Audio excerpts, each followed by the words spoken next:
پیارے بچوں، السلام علیکم۔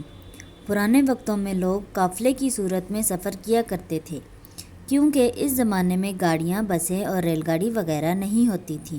پیارے بچوں، 10 سے 20 لوگوں کے ایک گروہ کو قافلہ کہتے ہیں۔ ایک دفعہ کا ذکر ہے کہ ایک قافلہ سفر کر رہا تھا اور دوران سفر ان کا گزر ایک اندھیری سرنگ سے ہوا۔ اچانک ان کے پیروں میں کنکریوں کی طرح کچھ چیزیں چبھیں۔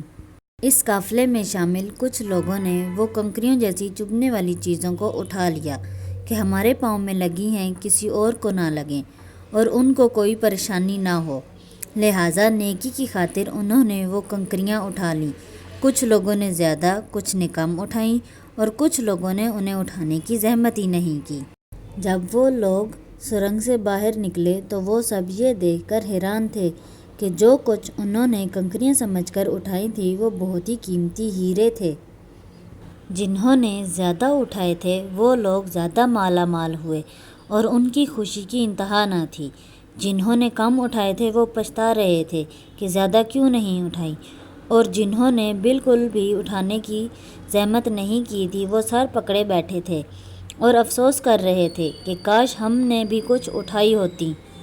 پیارے بچوں، دنیا میں زندگی کی مثال اسی اندھیری سرنگ جیسی ہے۔ زندگی وہ اندھیری سرنگ ہے اور نیکی ان کنکریوں کی طرح جو بظاہر مشکل تو لگ رہی ہیں، ہمارے پیروں کو بھی چبھ رہی ہیں، لیکن اس کا اجر بہت بڑا ہے۔ اس زندگی میں جو نیکی ہم کریں گے وہ آخرت میں ہیرے کی طرح قیمتی ہوگی، اور اس وقت انسان پچھتائے گا کہ کاش میں نے 2-4 مشکلات اور اٹھائی ہوتی، کچھ نیکیاں اور کمائی ہوتیں۔ اللہ تعالیٰ ہم سب کو نیکیاں کمانے کی توفیق عطا فرمائے، آمین۔ اچھا بچوں، ہم پھر ملیں گے ایک نئی کہانی کے ساتھ، تب تک کے لیے اللہ حافظ۔